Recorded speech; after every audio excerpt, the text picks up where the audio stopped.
I think we're live. Welcome to the WAN show. I have my guest co-host here telling me that he thinks this is probably the least prepared that the WAN show has ever been, to which I replied, that was like 40 seconds ago. I actually don't remember what I said, but the point is, he's wrong. There have probably been less prepared ones. Luke is going to be back next week. He is on vacation in Taiwan, which must be super duper nice for him. I wish I was on vacation. Not in Taiwan in particular. It's very hot there, but actually, Vancouver's a good place to be this time of year. Okay, I wish I was on vacation at my house. That would be perfect. It's good weather these days. Yeah, I wish I didn't have to be at work today, but I do have to be at work today just for you guys. So we've got a bunch of great topics today. The first unboxing of the R9 390X leaked. Sony announced their A7R II. I'm going to refrain from calling it the Mark II like all of the Canon people in our office here. Sony doesn't call it Mark II. That's Canon. They're the only ones that do that. Also, anyone else who calls something the whatever Mark II. It's fairly common. So don't worry too much about that. WWDC happened this week, and Apple announced actually not a lot compared to last year when they actually had like hardware to show off. No, this time it is all about software changes, but some of them are pretty important, so we'll talk about that. And Oculus did a keynote as well. The launch time frame is now confirmed. Hopefully it's kind of confirmed. It was very vague still. Yeah, okay, so the launch time frame is confirmed, and they showed off a new controller. So, I'll introduce our special guest after the intro.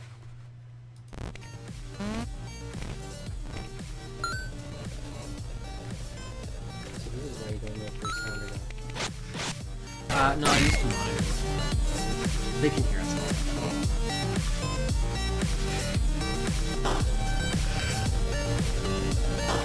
Like, who is that guy? Oh, sorry, I forgot. Squarespace today! Also, lynda.com and FreshBooks. You know what I'm going to do? I'm going to proactively move the right part of the scene to... Why have I never done that before? I don't know. So when I roll it again for the outro, it'll play. It might. I forgot to do my hair today. Also, this color doesn't translate to the camera very well. It's just like straight up, either the monitor can't display it or the camera cannot capture it. It's much brighter in person. Yeah. Much brighter. It's an eyesore in person. That's what I'm going for. All right, so I've got people asking, who is that in Luke's place? Don't worry, he has not taken Luke's place, although there is a funny story about this guy and Luke's place. This is the artist formerly known as Wheels from NCIX Tech Tips is no longer with them. And you know how he came to be involved in the NCIX Tech Tips team? Was actually, he was... Okay, I'm trying to think of a way to say this without it being rude.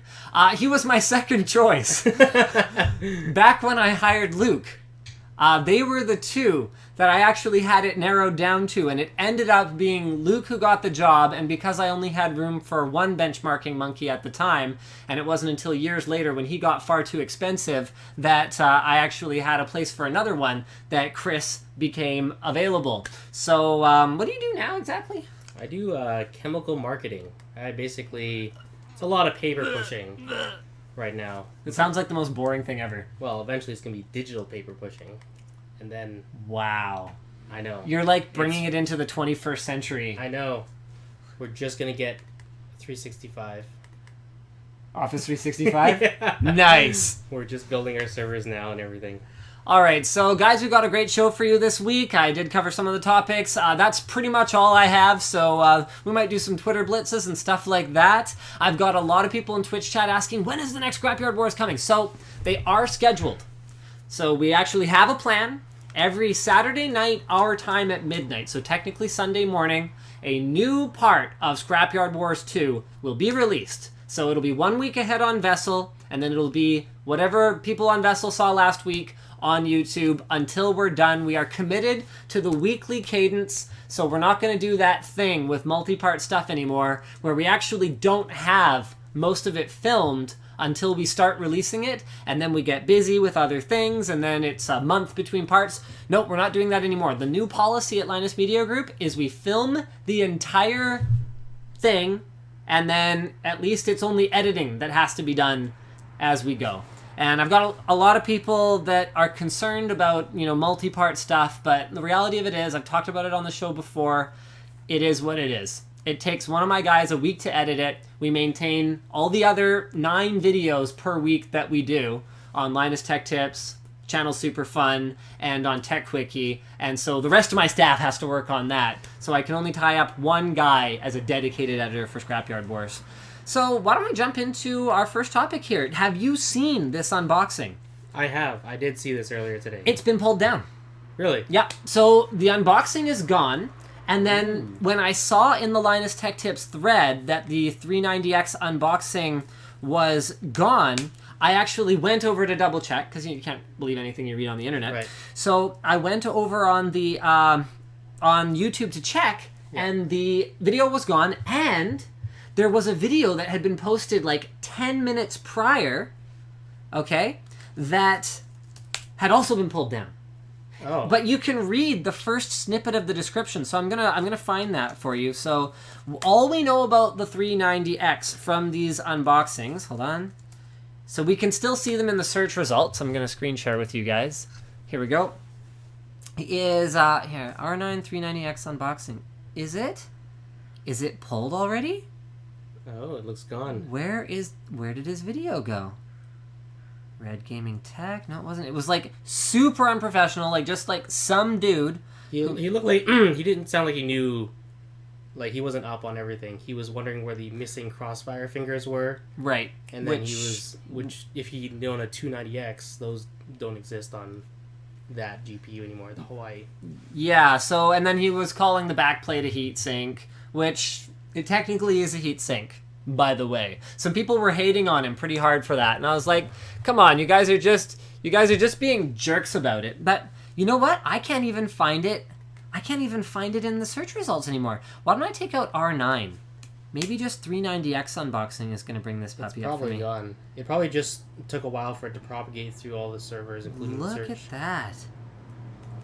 But I did see it, and it was definitely there. Okay, so basically what the card looks like, and I don't actually have any specs or information for the 390X, so I guess I can speculate. What it looks like is an R9 290X with 8 gigs of RAM, which is one of the prevailing rumors about the R9 390X, much to the disappointment, I think, of everyone.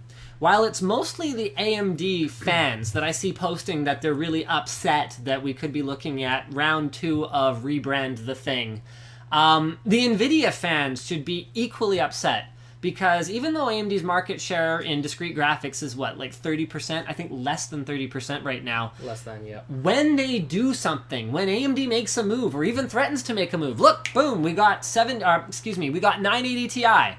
Because NVIDIA wants to like proactively stomp on whatever AMD is trying to do on the Radeon side. That is how we get NVIDIA to not be asleep at the wheel and concerned about putting Tegras into cars. If AMD does stuff, we will get better graphics cards and better pricing from NVIDIA. So we should all be happy if 390X is freaking awesome, but it doesn't really look that way. The prevailing rumor now is that Fiji XT and Fiji, which will be possibly available in water and air-cooled versions, and like a little tiny card with a radiator, there's lots of pictures leaking all the time, are going to be the only all-new GPUs. Maybe. Maybe. The rumor is they have enhanced the 290X. The Hawaii is now an enhanced version, but we don't know what enhanced means. Could just mean a higher clock, could mean... There was one article with very little credibility that R9 290X was not a fully featured Hawaii chip in the first place. Really? I don't know if I buy that, because I can't imagine a world where AMD thought that power hungry of a chip was going to have more functional units enabled on it. That'd be really hot. So, yeah, I'm really not sure. I mean, I don't think we ever got die shots from them, so it's possible. It's theoretically possible. The same thing looks like it did happen with Tonga, where we got a 256-bit card And then, all of a sudden, hold on, maybe it's 384-bit, which Scott Wasson from Tech Report has been saying since it launched. So it looks like some of the rebranding might actually be unlocking or a slight retooling, but Fiji and Fiji XT, which are not going to be cheap in all likelihood, are probably going to be the only ones that are actually new. One cool thing that did come from the 390X unboxing is that pricing was effectively revealed. Yes. I can't remember. There was a Best Buy listing too, I think. Wasn't there? Stock at Best Buy. Yep. There was a Best Buy leak yesterday, I believe. Source here is Reddit. I'm just gonna hold on. I gotta sign out of the forum so that I'm not doing that. R9 390X. Oh, please work, you search box, you. There we go. All right, I'll screen share with you guys here. R9 390X unboxing. R9 390X. Best Buy. There we go. In stock at Best Buy. So it's XFX is all over all of these leaks. Yes. This image is visible when you're logged in. Haha. Anyway, it's an XFX card, and pricing is, I believe, I want to say, is it $399 or is it $450? Can't remember for the life of me right now. What the Reddit thread saying. Yeah. Okay. So the Reddit thread says $450. I believe that was what the gentleman who posted the unboxing video had also said that he paid. So that is a little bit scary, especially when we consider that the R9 290 and the R9 290X, and this is something I think a lot of people have forgotten, perform pretty damn well near the same. Because R9 290X used to be priced so much higher that R9 290 was the one that everyone was buying. And then R9 290X got a lot more reasonable in price thanks to the fact that it basically performed the same. And you can pick up R9 290Xs on Newegg for $360 or as low as, is that $299.99? That's a good value. That's with a mail-in rebate, however, so $30 of that discount is an MIR. But still, if you're going to tell me that for another 4 gigs of RAM, for 8 gigs of RAM, I'm going to be paying another $150, you better have something else under the hood. Not only that, but if you actually, the listing under this, that's $360 for an 8 gig R9 290X. Oh yeah, that's 8 gigs already. It wouldn't be the first time this happened. I mean, back when R9 280X launched, 7970 gigahertz edition was a lot cheaper. And 7950s, back when we first started Linus Media Group, 7950s were the card to buy. And that continued well into the 280 and 280X life cycle because they were just cheaper because they had an older model name. So if you were savvy, you were getting exactly the same card in that case. Yep. And AMD even allows you to crossfire them. So That's right. They show the same. I mean, is that the ultimate admission of we didn't change anything? If people are allowed to crossfire 390Xs and 290Xs? That being said, AMD has always been more flexible about allowing you to crossfire. That's true. Different things, where NVIDIA is just like, it has to be exactly the same, nothing but exactly the same. I find that really frustrating. I mean, they did ease up on it a little bit. Different clock speeds and different vendors. You can mismatch those. Yes. But they used to allow mismatched memory amounts. And they stopped, actually. In fact, there was, I found some ancient guide when I was looking into it again that referenced the Coolbits tweak, which used to be awesome. Coolbits was freaking amazing until it completely disappeared off the face of the planet. And anyway, so you could somehow blah, blah, blah, mix and match video memory. And I believe that was on the NVIDIA site. I sent them a memo about it. I was like, yo, Coolbits is so not a thing anymore. Right. And also, you can't do that anymore. And I don't think it was ever even super official, but no. Yeah, now, I mean, there is no reason that you shouldn't have been able to SLI a GTX 680 and a GTX 770. Well, even more recently, Ed tried to SLI 770s. But they had different memory, and he's like, Nope. Tried everything. Won't not work. Yep, will not work. They do not allow it. So let's move on to our next topic here. This was so that unboxing was posted by Inimigor? Igor? Maybe it's I'm Igor, like liquid nitrogen? I don't know what he's going for there. Inimigor. The next one is Sean Angelo. is the original poster here, and the original article is from Engadget. So let's go ahead and pop that baby up on the screen. This is looking like one freaking heck of a camera if you are into that sort of thing. This is the A7R II, Sony's full-frame, mirrorless, DSLR sort of-ish camera. I mean, yes, it is an SLR. It's a 42.4 megapixel still camera. Like, just absolutely whopping the butt of its predecessor at 36.4 megapixels.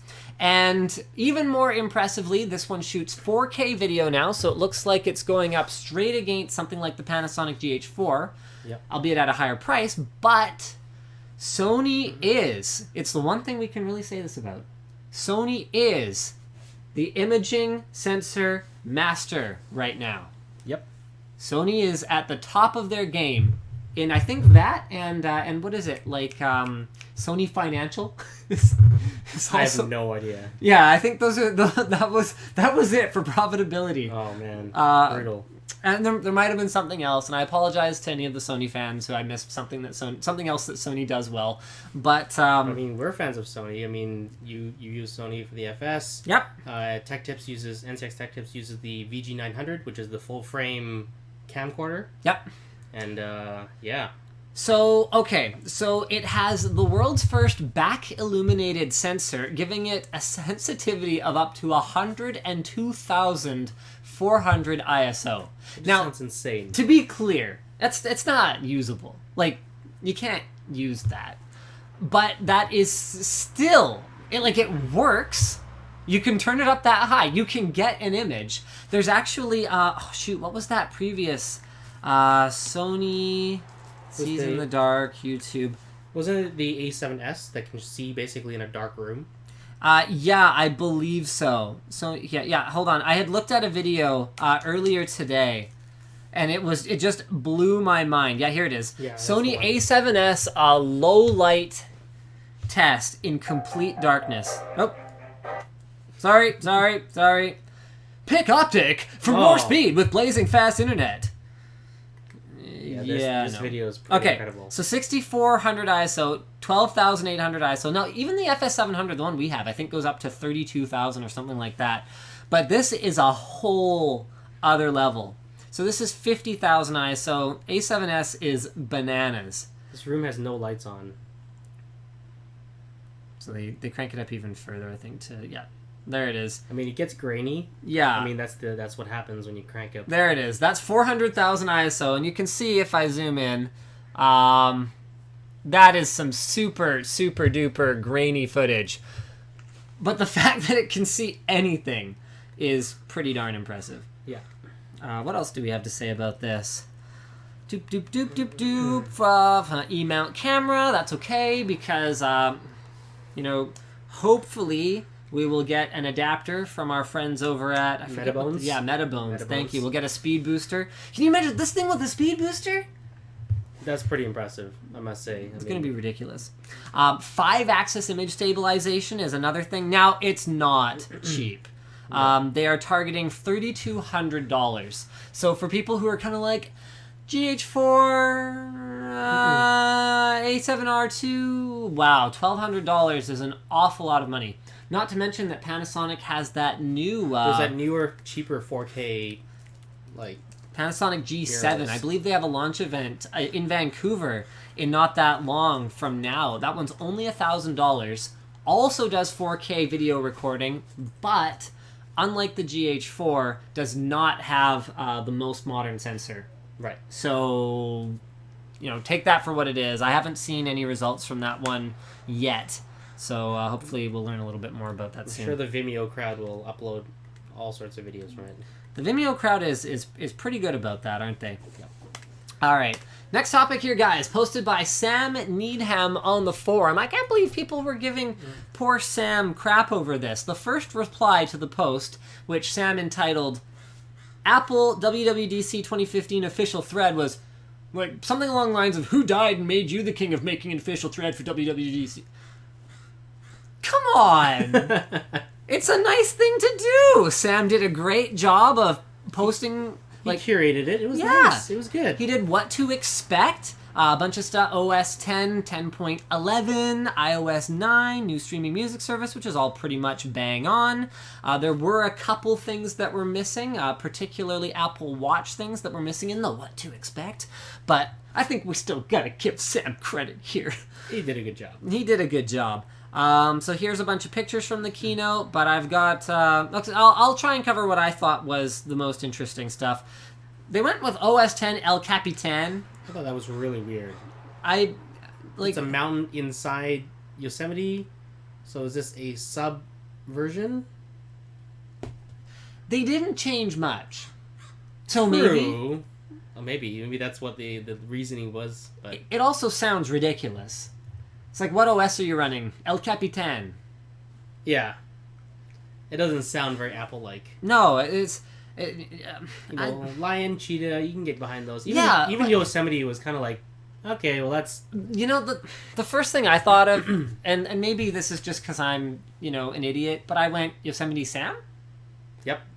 But I kind of went, okay. Like, if they'd gone with Everest, I don't know, Kilimanjaro, or something. Some of the more famous natural landmarks, I think, would have been more appropriate. Yeah, anyway. All right, so what do we got here? And I know not all of you guys are necessarily the hugest fans of Apple, but I'm going to talk about what they did in the context of why it's important for us, even if we aren't particularly fans of Apple. So we'll start with, actually, you know what? I totally forgot to put... I'm going to start with iOS 9 because there's something I forgot to put in my notes and I remembered just now. So Force Touch is coming to iOS 9, which presumably means that an upcoming iPhone will also support Force Touch. Force Touch is really cool. I really hope that either Apple's patent web around Force Touch is not strong enough, or everyone will just blatantly copy them anyway, because I would love to see Force Touch on more devices as soon as possible. It's really cool. It's like really good haptic feedback. Yeah. Like, done properly. Yeah, and the funny thing about it was I actually got confused when I was working on my review of the MacBook 2015, because I was like, I thought they said the touchpad doesn't move. Yeah, I got to use it like last weekend for the first time, and people were all saying like, "Oh, it's like as if you're using a touchpad that clicks." I'm like, "How could it be? Like, really, you're gonna fool my fingers with vibrations?" And I was doubtful, but it works. It really does work.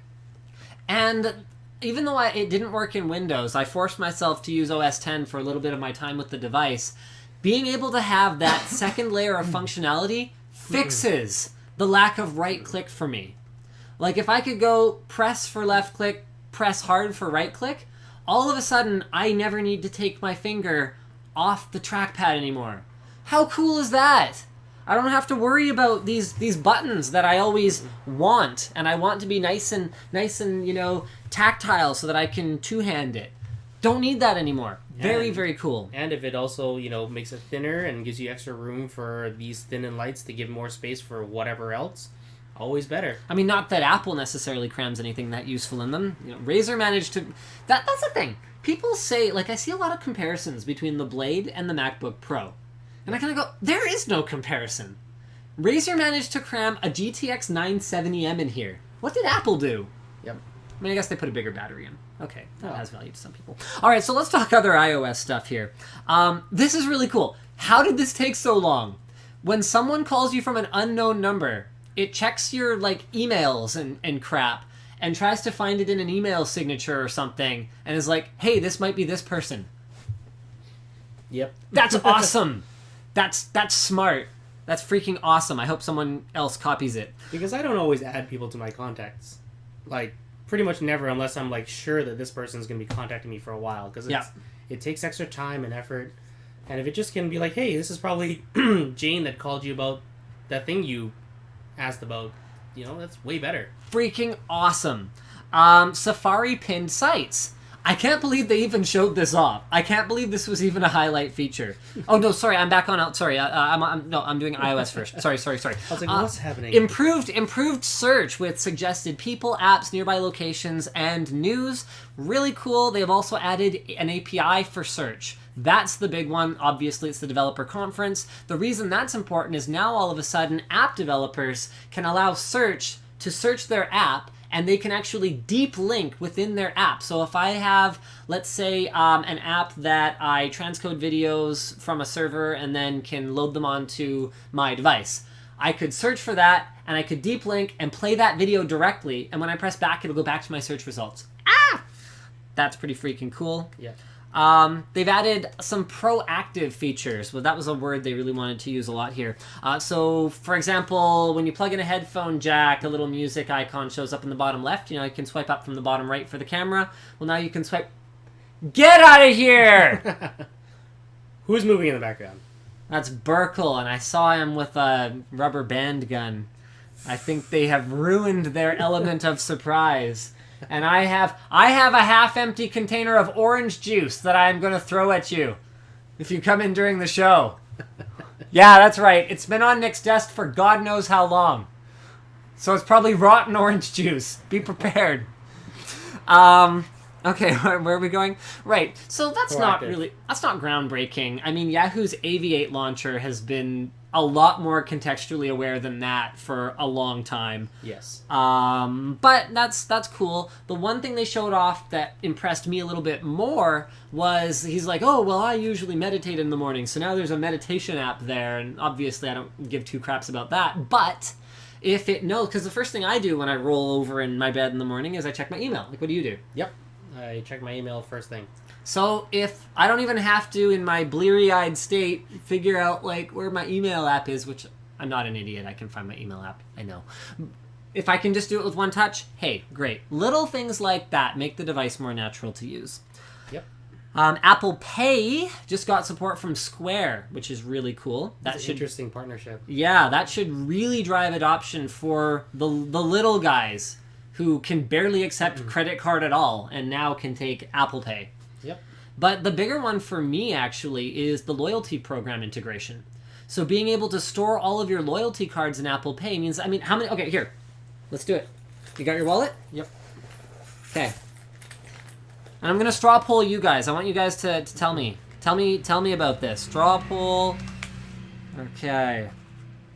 How many loyalty/rewards cards are in your wallet or purse right now? So let's go with 0.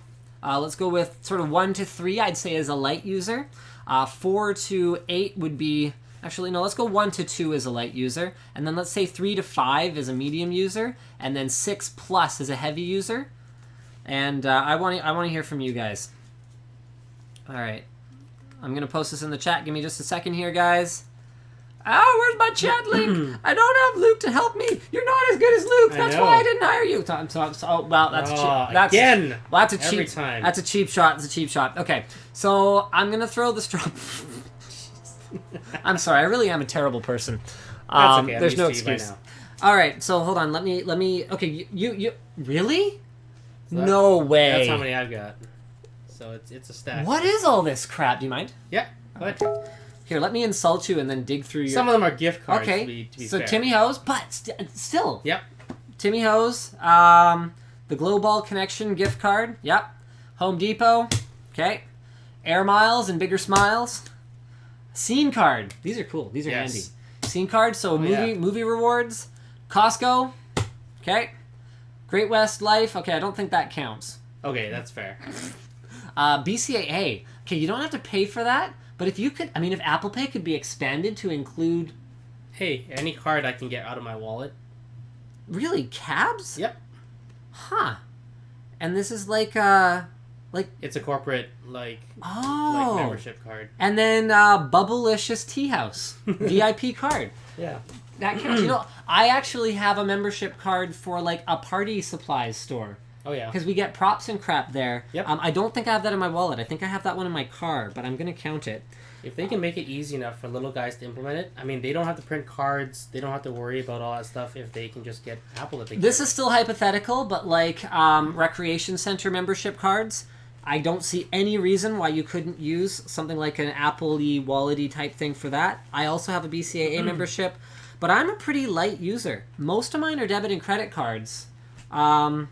So I want to hear from the viewers. Like, how many of you guys would see a significant improvement? Wow. Wow. 35% of you have 0 loyalty or rewards cards. Mind you, I guess I technically don't have any either. I don't have any loyalty or rewards cards in my wallet. I do keep a couple in my car, though.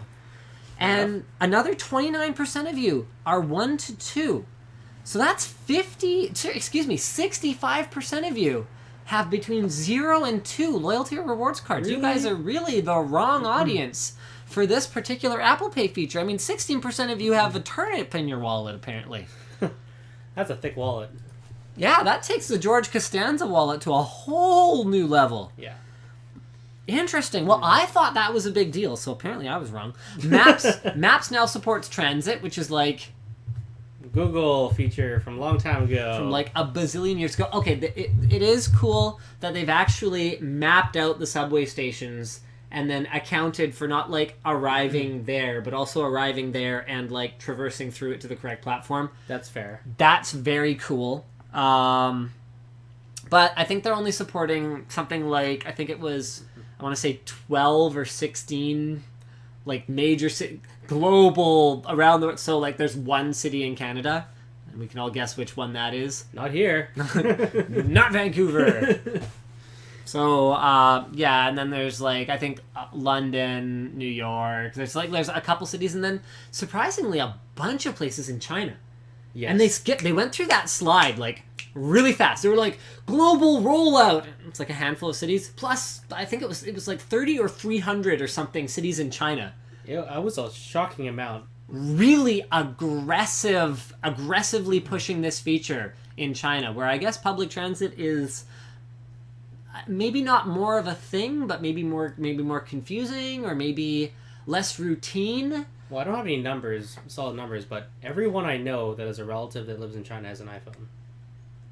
Like, everybody. Like, I asked them if they have Android, they're just like, what? iPhone? There you go, eh? App switcher and multitasking finally coming. And it's really funny because we can look at something like, Samsung has had, like, multi-windowed view stuff for a while. What, 2 years now? I mean, it hasn't always been great, but they've had it. No, it's always sucked. That's the problem. So Samsung has had 2 years to iterate on this stuff, and then we've apparently got Linus Tech Tips viewers rolling by on their bikes. So Samsung's had a couple years to iterate on this, and Apple comes out the gate and has an implementation that just looks way better. Like, just way better. Have you seen the videos? I have not yet. Okay. No. Bunch of functionality. So you swipe in from the side, you can bring in a thing, and then you do another thing. I think you click it or double click it or something. Can't remember. But it looked really intuitive to use, and then that brings up a bunch of other compatible side view apps that you can scroll through. Then all you do is you touch the divider, and you can move it over to make it not just like Microsoft's done this, Samsung's done this. This is stuff that's been done, but it's done really well here. Microsoft's implementation on Windows RT when it first launched was not very good on the Surface. This looks really, really good. And the apps can run side by side. They're fully interactive. They showed off the demo where they're actually touching both apps at the same time. Right. Not that I can think of too many situations where that would come in handy. Much like the keyboard we reviewed this week that supports 256 key presses simultaneously. All of them. So you could actually have, like, in an alternate universe, another one of the same keyboard, and you could press all the buttons on that too, and the processor wouldn't bog down. Okay, SteelSeries, you did good. They finally, and this is more of a finally for Apple, they finally dramatically improved cursor and highlighting. Finally! And copy-paste functionality is now built into the QuickType keyboard. And this is something that I believe Sony and LG have both done reasonably well in the past. But picture-in-picture video watching while you're doing other things. Oh, I like that a lot. Freaking awesome. Really glad to see it. The integration looks really good. So now with search, you can search. It'll search for YouTube videos or even videos within your apps once they use the search API to make themselves searchable. You can be like, play. You can move it around. This is a cool feature, and this is something that's surprisingly sort of out of the box, actually, is you can drag the video so just a sliver of it is showing. You actually put most of it off screen. And like, I'm like, oh yeah, that's a really good idea. Yep. You would never want to do that on a desktop because why? You have so much screen real estate. But on a tablet, I could actually see that being very useful if you just want to listen for a bit. Very cool. Yep. I want it on Android. Like just like that. Yeah, and the good news is it'll probably happen. Eventually. Yep. Let's talk OS X El Capitan. This is cool. New gestures. Okay. This is one of those ones where I'm kind of going, you really are catering to kind of a, like, I don't want to say a simpler audience, but they've got a new gesture where when you get to your computer, you kind of move your mouse around to see where it is. It gets huge for a second, so you can find it. Oh.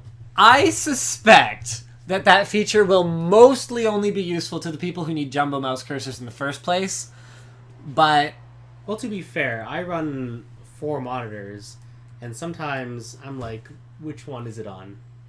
Because I've got a 1440p and then like 3 1080s. As an optional feature to enable, all right, Yeah. I'll give you this, Apple. Some people will use it. They've also got touchpad gestures now for marking emails unread or deleting them, something that we've had on Android forever.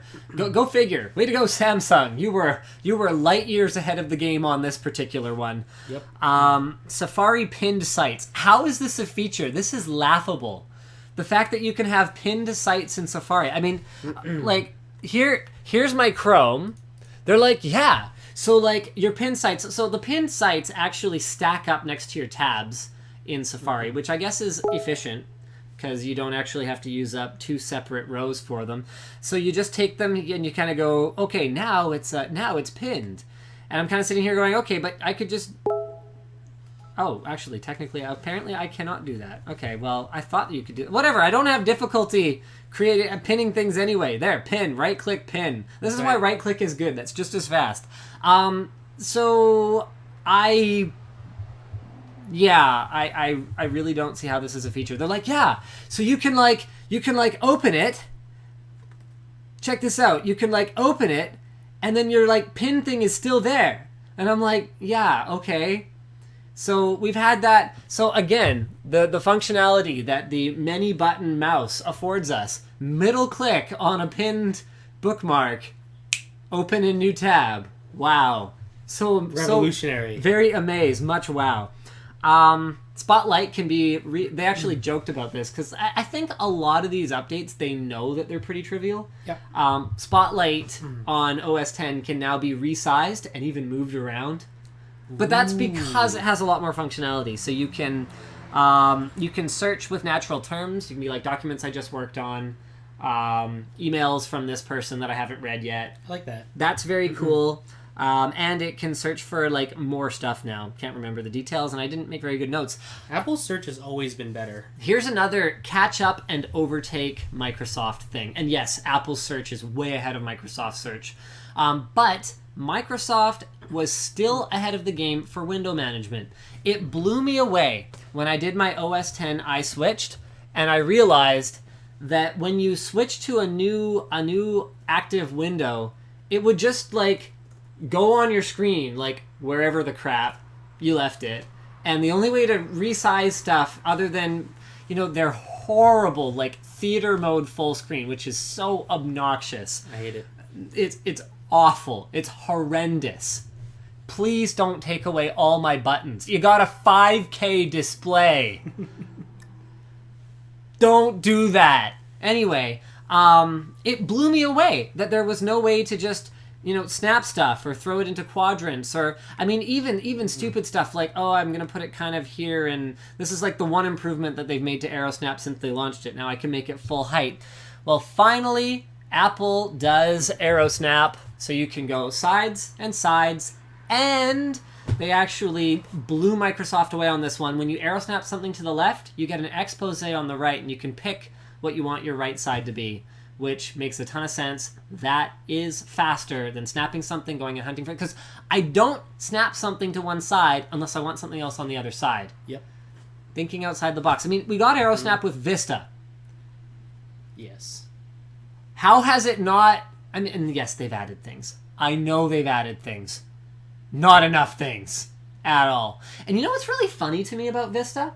Is remember the horrible multitasking interface from Vista? The Windows tab? Yeah, that horrendous Windows tab like slideshow thing? Yes. That's apparently where we're going back to. Lollipop has it. Yeah. iOS has it now. How did that come back into fashion? It was horrible then. It's horrible now. Like anytime you have to animate when I'm multitasking, multitasking is a power user feature in itself.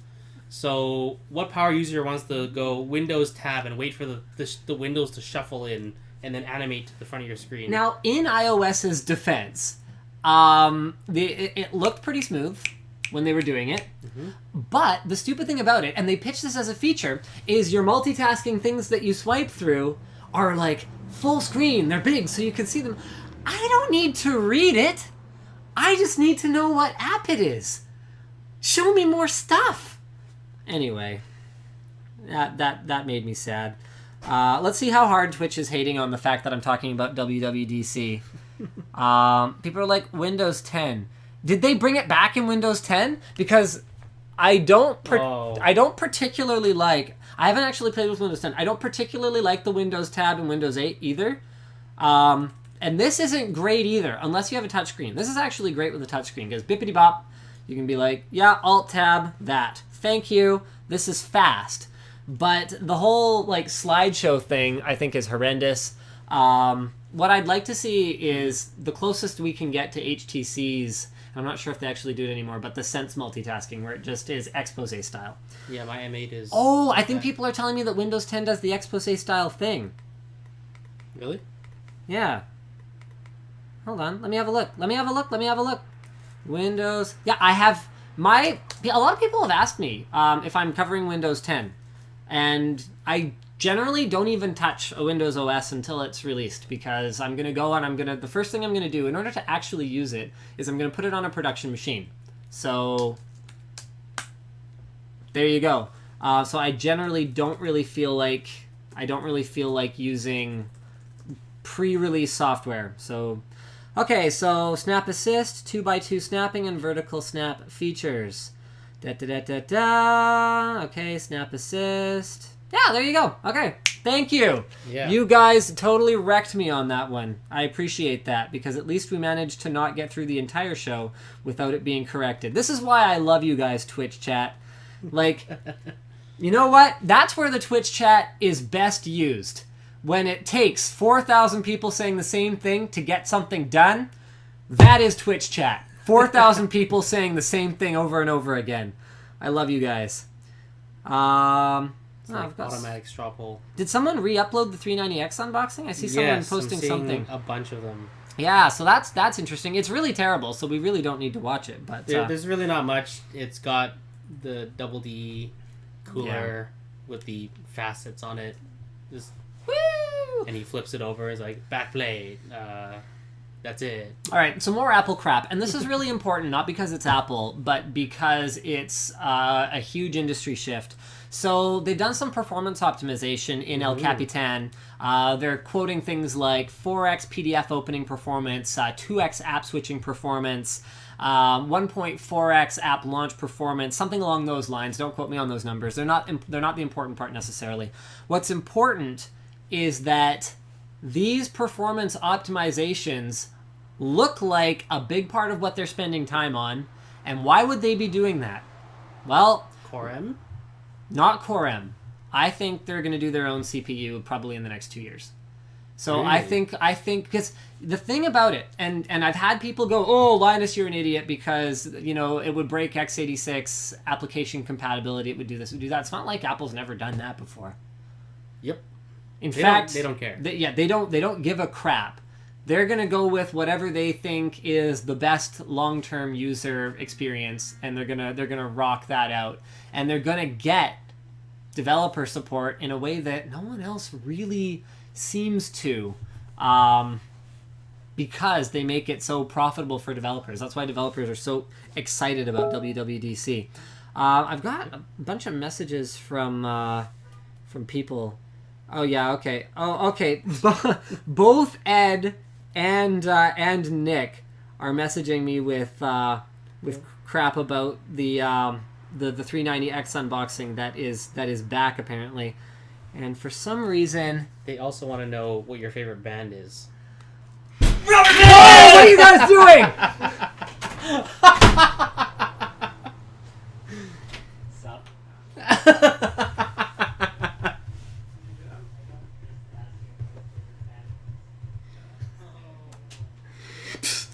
All right, so that was Should have seen that coming. that was the fully auto rubber band. Well, one of the fully automatic rubber band guns that's going to be on an upcoming channel. Super fun. Right. So, okay. So where are we going with this? Okay. So there's all those optimizations, and then the Metal Graphics API, which is pretty much the Apple answer to a Mantle or a DX12 in terms of what we're trying to achieve here. So better performance out of the same graphics hardware, and then actually this is really cool. So they're claiming up to 8 times better After Effects performance, better than OpenCL and OpenGL with their partner Adobe using the Metal API. So that would be very impressive. Better power consumption, better performance. Wow, looking very, very cool. So yeah, I will be surprised if they don't have, like, I don't think it necessarily has to be a desktop, running Apple's own CPU. I don't think that's the point. I think it would be more like a MacBook 3, like a MacBook 2015 Gen 3 or something like that, like a hyper-mobile device running, OS 10, some Mount St. Helens or whatever stupid, completely tasteless mountain they decide to use. Crater Lake. I'll skim through the rest of it pretty quickly because that was the stuff that I thought was interesting. watchOS 2 is coming. It allows native apps now. That was fast. It allows new, more informative watch faces with like dynamic backgrounds that you can have be time-lapse video that they took of something or something. And it has, this is cool, so you can have information displayed dynamically, so like your next appointment and weather, and then you can kind of use the crown and be like, oh, well, what about my appointment after that and the weather later, and like what about even later than that? So they're calling that time travel or something, time travel feature. Yeah Apple, man, all they have to do is use the word magic, and then it's and other associated things like, yeah, it's time travel. I'm like, now I feel really cool while I do this. Yeah, I'm time traveling into the future. I've got a dentist appointment. It's exciting. They've improved contact sorting on the watch. They've added email replies. Basically, it's just feature creep. So they're adding more features to get it up closer to feature parity with Android Wear. Thank you. Why couldn't I remember what it was called? Where the hell is my charger for the G-Watch R? I ordered it like 2 weeks ago. I haven't used the G-Watch R since the latest Wear update. Well, I'm gonna like attack something. I'm just excited for the native apps so that they don't have to stream everything. Also, the Apple Music announcement was the biggest load of fluff nonsense that I think that I've ever seen. It was basically just a bunch of touchy-feely BS. It's coming in at a similar price to other streaming services. You're going to be able to listen to music, just like other streaming services. They're adding a 24/7 radio station that's broadcasting from LA, New York, and London, because those are, like, trendy cities, so I should care where a radio station I'm listening to is broadcasting from? Why do I care? I have no idea. It's the radio. It could be broadcasting from the moon. Well, that would be cool. That'd be pretty cool. Yeah. Or a Mars station. Yeah. Starring Elon Musk. Yeah, okay, that would be cool. If it's a city on Earth, I don't give a crap.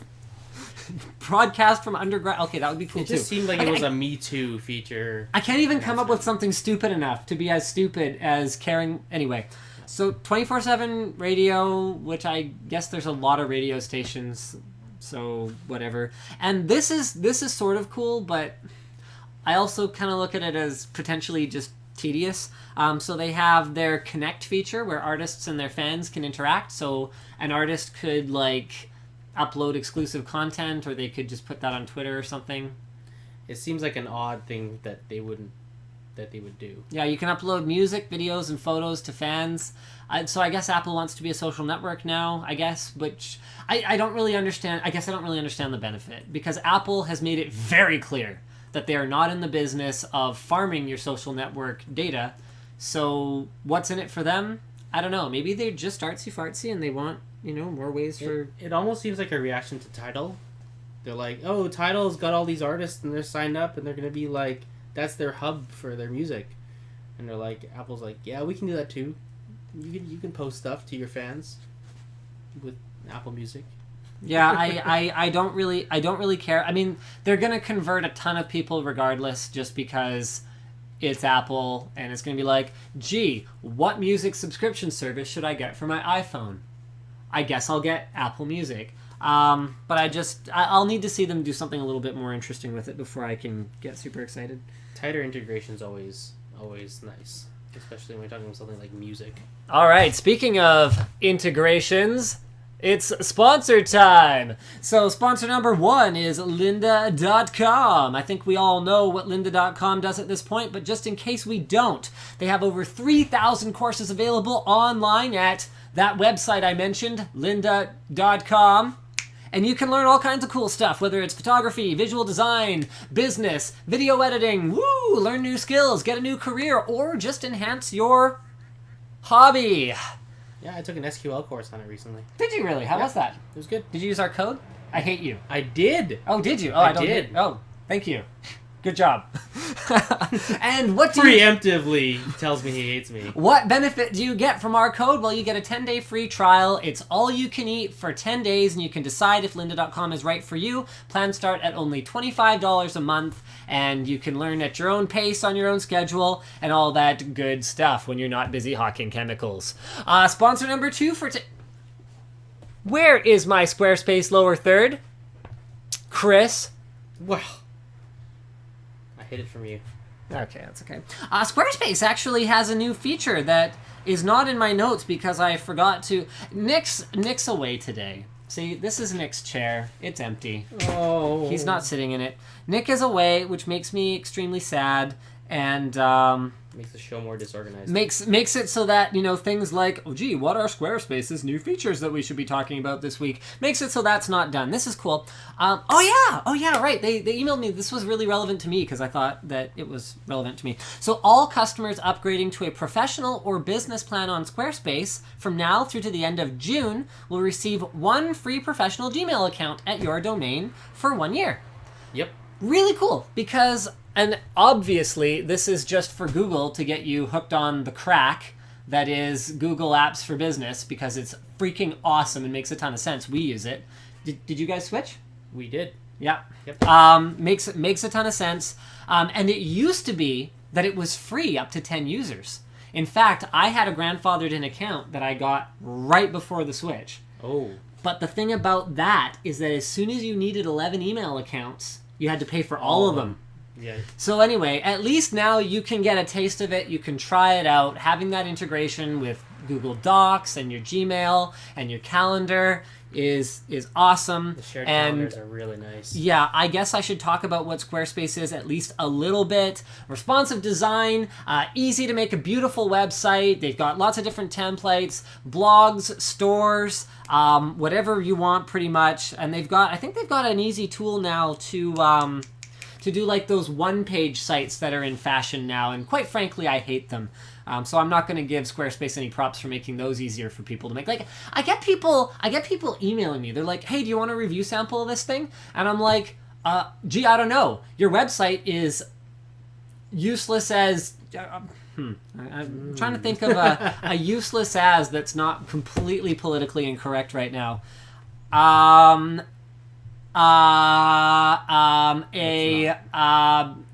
Okay, well, your website is useless. I know nothing about what you do.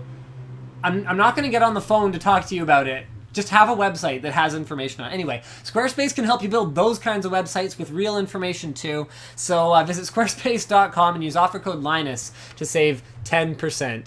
And finally, FreshBooks. FreshBooks...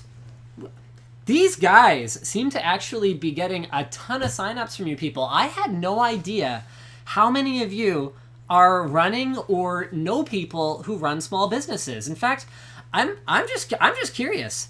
How many of you do or know someone who runs a small business? Yes, no. And please don't vote twice. I wish Strawpoll, instead of showing you the link, would just take you directly to the link and I can copy it from my browser bar because I'm not that stupid. Or we just copy it automatically. There you go. I want to hear from you guys because apparently these guys have been seeing a ton of results. So what does FreshBooks do? Basically, it's like a cloud-based accounting thing. So you can log your hours. You can keep track of your jobs. You can send bills to your clients. You can see that they've read them, which is critical. Mm-hmm. Has the client read the invoice? Well, then why haven't I been paid? And you can get paid through it as well via credit card. So it makes it the actual accounting and money collection process easier so you can spend your time plumbing or carpenting or whatever it is that you happen to do and not worry about all that nonsense accounting stuff. So there you go. It looks like, so freshbooks.com/WAN to get a free trial today, and I'm going to screen share with you guys now, because it looks like that is why FreshBooks sponsor spots are doing really well with us, because straight up 60% of you have someone, either can use it or have someone that you can refer to it. I had no idea, actually, that our audience was that small businessy. You know, the funny thing is... There are small businesses everywhere, though. You can make anything. I grew up in a house with... My parents were teachers. Right. So, like, I always thought that I was going to grow up and go to university and just be a teacher. I hadn't even thought outside the box that far. I think it's a lot easier now with the internet, because now you can, you can use Squarespace and set up your business, and then you can, use lynda.com to learn how to do something. That's right. lynda.com to learn everything else, and then, you charge people with FreshBooks. But, honestly, you can start up businesses way easier. You can get a reach, you can get an audience, you can create a business with a lot less effort than it used to take. And the really interesting thing is that those kinds of services play a huge part in that. I mean, can you imagine a world, and it's funny because I lived in it, can you imagine a world where to start up a business, you had to have an accountant? Yep. Or learn how to do bookkeeping. Straight up. Or you had to pay someone, and remember in the early days of website creation, how expensive it was to get someone to make anything more complicated than a GeoCities site? It would cost a fortune. Well, because it was really complicated. There was no interface. It was a guy coding it line by line to have the proper alignment, to have tables and everything. It's complicated to make a website from scratch. Coming from someone that has a development background, it's not easy. And nowadays, it's just like, yup, here's my website. I'm going to drag and drop. I mean, it's not quite that easy, but I'm going to drag and drop some nice pictures. It's pretty close with Squarespace. You click on something, it's like, hey, I'd like an image here with a caption and a paragraph. And it's like, I want that on every page. And it just does it. It makes it part of your template and makes it really nice. So yeah, it's and I guess that's probably pretty important, given that, you've heard about the McDonald's fully automated restaurant. I love bringing it up because it's the scariest thing ever, because that is going to kill so many entry-level jobs. You're going to be a kid in high school with no way to put gas in your car because there is nothing to do for a summer or weekend job. Seriously. Automation is going to kill a lot of low-paying jobs. So kids are going to have to get off their butts, make a website, come up with something cool to sell on the internet or whatever it is. They're going to have to be entrepreneurial. That's going to be a big change. I mean, it's no secret that the corporations, man, have been trying to cut back the amount they pay and the numbers that they need of the little workers. Gonna have to find something else to do. Yeah, this video is the one that I always refer people to. The humans need not apply. It's really good video. It's really well done, but it's just there are a lot of jobs that machines can do more consistently. They can work without sleep, and all you need is a mechanic just to make sure when things break down, they're like, oh, let me swap out a part, and then the whole machine keeps running. Yep, and you know what? It's funny. I had a conversation with my sister's boyfriend yesterday. He's going into helicopter pilot training, which it turns out is a $60,000 4-month program. Holy smokes!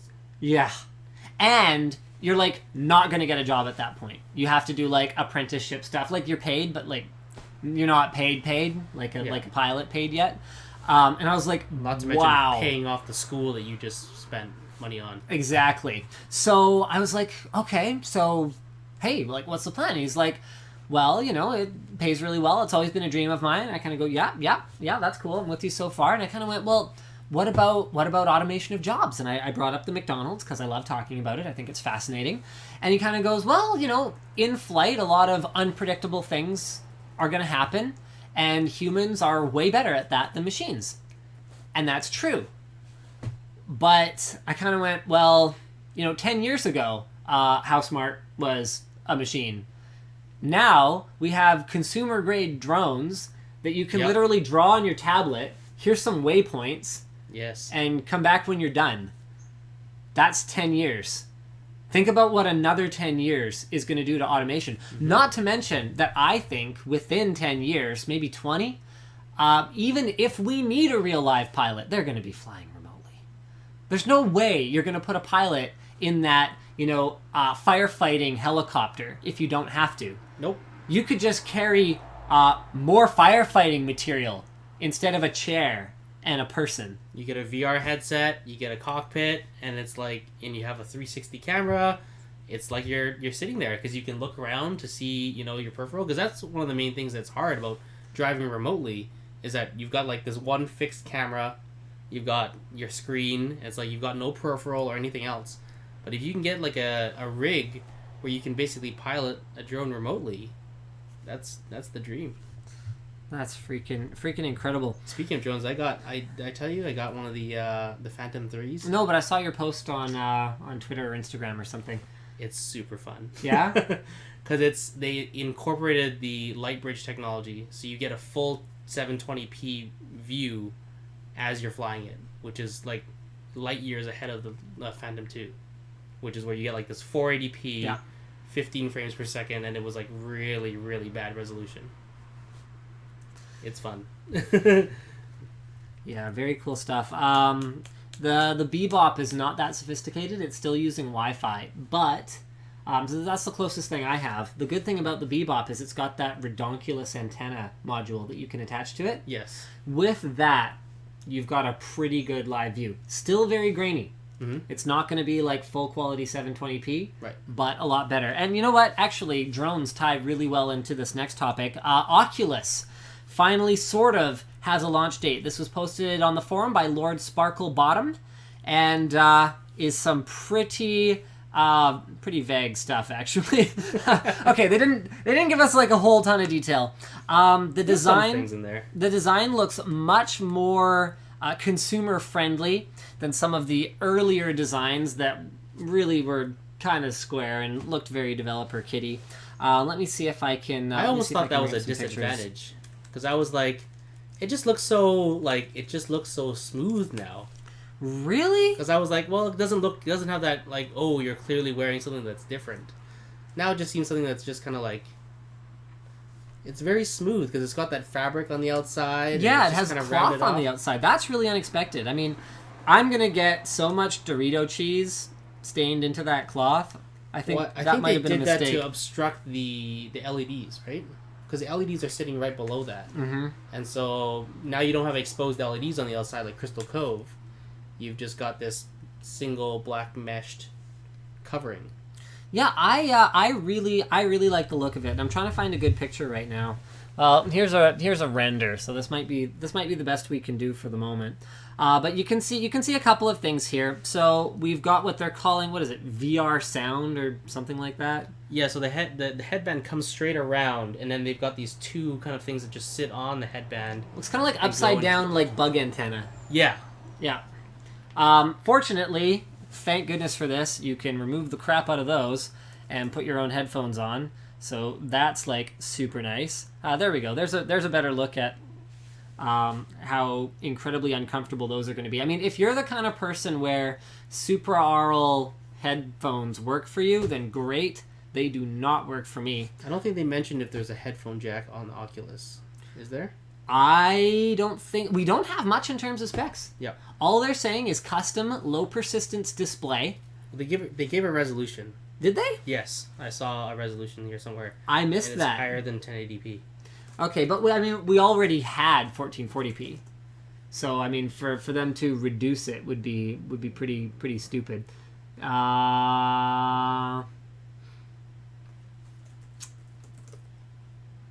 Yeah, Yeah, so 2160 by 1200 at 90 hertz split over the dual displays. Yeah.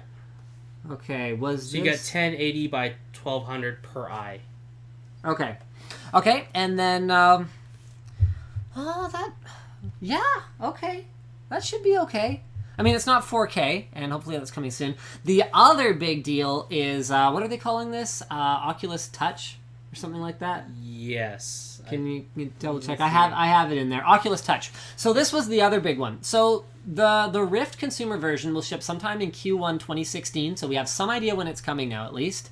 And it will come with an Xbox One controller. So that's a partnership that they've entered with Microsoft. However, sometime in the first half of 2016, the Oculus Touch is going to become available. This is a wireless, although we've got Wiimote flinging prevention wrist straps on it. Thank goodness, because that gripping that thing is going to be, dangerous. This is going to be, so it's a wireless, lightweight, and both hand tracking and gesture capable controller. So you've actually got some traditional controls on here. You've got buttons and joysticks. But you'll also be able to do things like give a thumbs up or point at something. Yeah, there's grip handles underneath that have a button so that you can make gestures with it. And there's sensors on the inside of that ring. The ring on the inside has sensors so it can detect your fingers. So presumably you could flip someone off if you really wanted to. If you were into that sort of thing. I can think of a lot of reasons in game I might want to flip someone off. I can see that a lot of people are probably going to do that. Yep.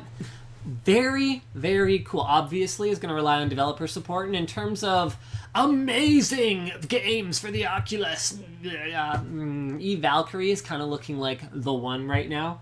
I honestly think that VR games, the one where it excels, is anything that has a cockpit.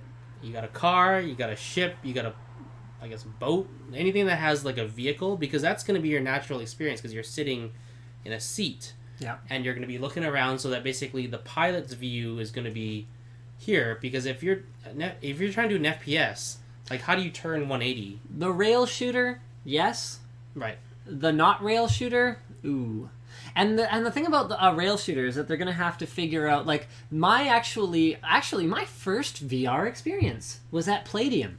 Remember Palladium? Yes. Okay, so Metrotown. so Palladium was a big arcade at a mall near here, and I was playing a VR game, and I was holding the gun, and I was looking around, and I was like, wow, this is the shiz. This is so cool. Yeah. And I was shooting at stuff, and then I wanted to look over there, and I realized, oh, because I naturally was going like this at first, but the crosshair was just tied to the VR headset. Right.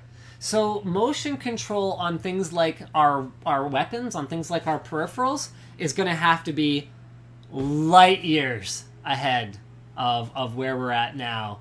Then again, these controllers could help with that. But I would prefer a peripheral.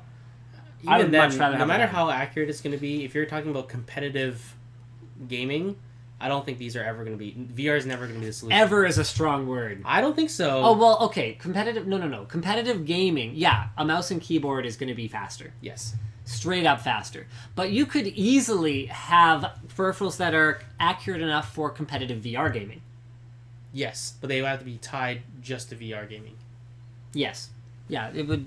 And you know what's really funny is, PC gamers are so fond of talking about the superiority of the mouse and keyboard compared to a controller. And yet PC gamers are going to be the ones glomming onto VR and the props that go with them, in spite of their inferiority. Sometimes it is about the experience, which isn't to say that I personally have a better experience with a controller in most games. I'm just saying that just because you can frag someone a little faster with a keyboard and mouse doesn't necessarily mean that's the be-all and end-all. Well, going back to the Xbox One, the reason why they wanted it bundled was that they have a base control mechanism. So that basically everyone that's going to get an Oculus is all going to get the Xbox One controller. And the little sneaky announcement that they announced was, it comes with an adapter. Which also was the Xbox has an adapter now. Yay, finally. So that's finally coming, which was like, why did it take this long? Why was it not available at launch? Microsoft keeps doing this. They did it again recently, and I missed talking about it on WAN Show that week, but they were like, yeah, we haven't done a good enough job. We're recommitting to PC gamers. Oh, no. Again. I'll see if I can find it. Microsoft recommits to PC gamers. This was like fairly recent. Yeah, June the 4th. Oh, wow. Here we go. No. Okay. See, this is so funny. Check this out, you guys. So the first link is from June the 4th, and the second hit is from October 9th. Because, and the third one is February 11th, 2014. Wow. So the first 3 hits are like 3 different times they've done this. So, recommitting, blah, blah, blah, blah, something, something. Also be shifting its focus back upon PC gamers. We weren't fully committed as a company, and I've said that before. We made commitments, blah, blah, blah, etc. One thing that's cool, this is really cool, Oculus is getting native support in Windows 10, so that was another part of the announcement. Yes. Which is certainly a better experience than the DK2 that we have downstairs collecting dust, because it's a pain in the butt to use. It takes a long time to get those things set up and working. They also had the little control mechanism, little camera sensor. Oh yeah. So the head tracking and I guess presumably hand tracking sensor. It looks like one of those little film canister style webcams. Yeah. The odd thing though, it almost seemed like still a prototype because they've got like the camera, and then it's got the cable running down the stem, and then with like a zap strap on it. You know what's really funny? I actually have a comment about this. Let me just see if I can find. A picture of the new Oculus camera. They're calling it the sensor. Sensor, sure, whatever they're calling it. It's a camera. Cameras have sensors in them. Bam. Wow, Oculus E3. Because it just seems like because if it was an actual final product, I would expect the cable to come out the base and it to look more final, but it just looks oddly like they just had the camera and they're like, oh no, the cable.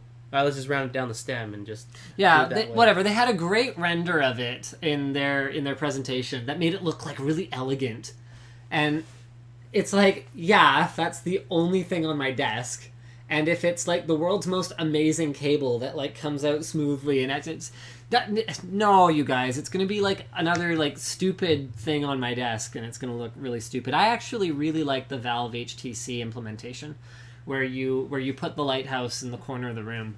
Yep. And that'll work better for a lot of stuff. I'm really interested to see the VR Wars over the next little bit. This is huge. Posted by Boozoo on the forum. Original article here is from Polygon. I've been doing a terrible job of linking original articles today. Just been a little bit all over the place. There we go. YouTube. It's going to have a new gaming site. They're going straight for Twitch. Yep. This is original article here is from Polygon. An obvious response to Twitch TV. You know what? Okay, here. Why don't we go through the features first? Okay. And then we'll talk about sort of what this all means. So number 1 is YouTube is real good at archiving video. Twitch used to let you archive pretty much whatever you wanted for as long as you wanted, and they backpedaled on that. Twitch wasn't interested in becoming like the world's largest repository of stupidly high bitrate videos that are super intensive to store and to stream to everyone. To be fair, I feel like Twitch users don't go into the archives as much as a YouTube user would. So YouTube comes at this with very different traditional strengths, and they were very complementary to each other in that way. But the funny thing is, and this was always kind of unintuitive to me until until it clicked. Like at the beginning, I didn't really understand. I was like, well, anyone who live streams on Twitch, they should have a pretty big YouTube following. All they would have to do is just upload their streams to YouTube, and then they should be like pretty big. Some people are huge on Twitch and actually have very little YouTube presence because it's a very different format. I mean, Twitch is more like radio, and YouTube is more like a show. Yeah. And that's how it is. So they seemed very complimentary for a long time. But YouTube wants a piece of that pie because Twitch has gotten very big and very fat on the enormous amounts of money that advertisers are willing to spend on live broadcast. And that's something we've discovered. I didn't understand why WAN Show with its, I mean, thank you very much for watching. You guys are awesome. Mere 5,000 viewers compared to a YouTube video we could do that would have 200,000 people watch it. Live is apparently worth way more to advertisers. And I was like, okay. Sure. I guess. We'll make it live. Yeah. Well, no, it was live already. Yeah. I mean, WAN Show wasn't monetized for a long time, actually. Really? Yeah, the original live stream didn't have any, like, it had YouTube monetization, and I uploaded it to YouTube. Right. I wasn't making any money. But, I discovered this. I was like, why does it matter? Apparently it does. So it'll have they're going to have dedicated pages per game to see live and archived content, and the commitment from YouTube is that gaming will no longer be lost in the sea of other content. So an example they gave is if you enter Call, it's not going to pre-populate Call Me Maybe, it'll pre-populate Call of Duty. Like, it'll be smarter about bringing you gaming content if that's what you're looking for. Yeah. It's not clear exactly how live interaction will be tweaked. Hangouts broadcasts already have something that's about as feature-rich as Twitch chat, at least. They have said that moderation tools will be better. Mm-hmm. And this is cool. They are promising very little latency between a stream going live and you guys getting a notification, as well as very little latency between the stream and the chat, which is something that well, Twitch tried. They had that checkbox. Yeah, they made it better. And so they made it better. But even right now, when I've done Hangouts live on YouTube, it's much faster. Yep. So yeah, those are some pretty big advantages right there. But okay, you know what? Okay, so here, can YouTube take it back from Twitch and Amazon? Nope. Wow, that was decisive. Okay, why? I think Google does a really good job of making things that are really feature rich and very good for power users, but what they lack is the ability to build communities. Like, their community building skills, if Google Plus has shown us anything, Okay. failure. I just don't see YouTube taking it. But I mean, at the same time, I really like watching live streams on YouTube because I get to pause it. Yeah, that's another one. DVR functionality will be present. I love that feature because if I'm watching a live stream and I gotta do something, I gotta take a call, I want to pause it. I thought you were gonna say take a crap. Well, I mean, or that too. That too. You can just take your phone with you. I could. But then it gets all like poo particles all over it when you flush and stuff. Yeah. Anyway, carry on. But I just don't see that. I want that functionality. And Twitch so far, it seemed like they have the player and they're just like, that's our player, and it works. And I mean, YouTube also has downsampling for everybody, so you don't have to watch it at source. Mm-hmm. So, because that's what Josh grapples with when he does his live streams. He's like, yeah, I'm gonna stream it like half 720p so that everyone can see it. Yep, and that's incredibly frustrating. So, but with that said, it's not like Twitch doesn't have Amazon money behind it at this point. It's not like if Amazon decides to go toe-to-toe with Google on something, they can't at least put up a pretty good fight. So technology-wise, if Amazon throws, their cloud servers at the problem and kind of go, okay, yeah, we'll just store everything then, and we'll allow DVRing, and we'll do this and we'll do that, and we'll scale the video in real time for everyone. The big problem that I foresee for YouTube, because technologically it's going to make a lot of sense, the big problem is relationship management, and this is on two fronts. Number one is with the pro gaming leagues and the pro gamers, because that is what Twitch has done a great job of. They've made themselves the esports network, and naturally the esports network becomes the hangout for people who are into watching competitive gaming. And when you've got that competitive gaming audience, you've got the hardcores. And if you've got the hardcores, the streamers are going to want to be on that platform streaming for the hardcore viewers. Huge advantage. And number two, again, where YouTube hasn't been great at relationships in the past, is with the content makers.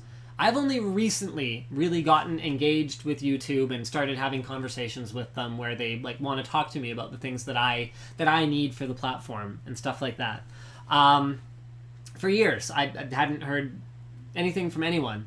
And YouTube is going to have to figure that out. If they want to entice the live streaming gamers versus the YouTuber gamers, they're going to have to do a good job of that. And it's hard. Bringing someone over from another platform, and I will say this from personal experience, is extremely expensive. Because what that person has invested in terms of time and money into building an audience on the platform that they're on has a huge value. Like, it's not easy to get everyone to follow you. You're saying, hey, I'm going to switch over to YouTube Live now. I'm going to, deprecate my Twitch account. It's as if life was that easy. Doesn't happen. And so, I mean, okay, look at look at when we moved our videos to Vessel. We didn't even switch. We just said, okay, we're going to upload to both, and Vessel's getting them a week early now. Mm-hmm. And I can tell you guys the conversion rate, even though it was free, and that's what this will be. It'll be free streaming on YouTube versus free streaming on Twitch. Right. Even though it was free, it was really hard to get people to move over. And now that it's paid, it's obviously much harder. I don't really talk about it that much because I understand, people can just wait and they'll just watch the content for free, and that's fine. And people have a tendency to stick where we've seen this from the music streaming services as well. They'll put all their eggs in one basket. Where their friends are at, where the rest of the community are at, that's going to have a lot of value as a viewer as well, not just as a content creator. So you're going to want to make sure that wherever you're moving to, you don't want to move to YouTube and there's 2 of your favorite streamers there. Yep. Because you want to go to one website, you want to see what's live at right now. People want a one-stop shop, absolutely. Yep. And you know what is really funny is I hadn't thought about this until we'd already started the show, but I realized that I stream on Twitch, but my main audience is actually on YouTube. And I'm not really sure what to do because even something as simple as if we miss a WAN show or have a WAN show not at the correctly scheduled time, or if Luke or I miss a WAN show, viewership falls into the toilet. The following week, people are just they get out of the habit. People are all about habit. Why do you guys tune into WAN show? I would Twitter blitz the crap out of this one. At Linus Tech on Twitter. Why do you tune into WAN show? Is it just a habit? Is it for entertainment? Is it background noise? Do you genuinely enjoy it? Do you not even really care, but you just kind of do it anyway? Do you watch with friends? I would love to know because, like I said, I didn't really understand the value of WAN show to advertisers in the same way that I'm not much of a long format video watcher. So I just kind of stumbled into this. I was like, yeah, live seems to be taking off. I should probably do a live stream. No, really. That was the entire thought process. So that was why I called it the live stream at the beginning. And I was like, oh, this is kind of molded into something that people like. Let's brand it. And then we called it the WAN show, which everyone hated. And then now I'm sure if we tried to change it, they'd hate that too. They would be up in arms. I'm not changing it. It's called the WAN show forever until I change it. I know the reason why I watch it is I like to have long-form content playing as background stuff while I'm doing other stuff. So I have a bunch of podcasts that I'll listen to. And WAN show, I necessarily don't watch the video. I'll just put it on audio. And then I'll just have it while I'm doing stuff in the house or whatever. So wrong one. Twitter. Bippity boop. Twitter. Loren says, my phone reminds me, so I just tune in. Just do it because I actually love the show. I watch WAN show to tell your server's down. Okay. Background noise of Friday evening and sometimes listening. Sometimes background noise, sometimes entertainment. Mostly just nothing to do on Friday. Oh, Jacob. Oh. Oh, that's sad. I tune in because you guys are enjoyable. We know. Thank you, Gorski. It's a regular tech show that has entertainment value. Simple. Yep, for the background noise, and it's a habit. I'm actually seeing a fair bit of background noise and a fair bit of, it's my Friday night routine, so that's what I do. Watch it when I code. Huge nerd. Good to get the news. Look at that. Because we're all drunk. Sorry, are you leaving? See you tomorrow morning. R.I.P. headphone users. I'm very sorry about that. I got a good send-off. I just got bombarded again. Background noise, to be honest, which is really funny because there's a whole lot of people. So news information and background noise. It became a habit. because I get a notification telling me you're live. Lol, love it. So and none of this kind of adds up to me in some ways, because it's like, okay, so live is somehow worth more to advertisers. Lots of you are just using it as background noise anyway. I don't get it, but there you go. So I'm kind of looking at it going, well, if I change up my routine, am I hurting myself and my viewers? I don't know.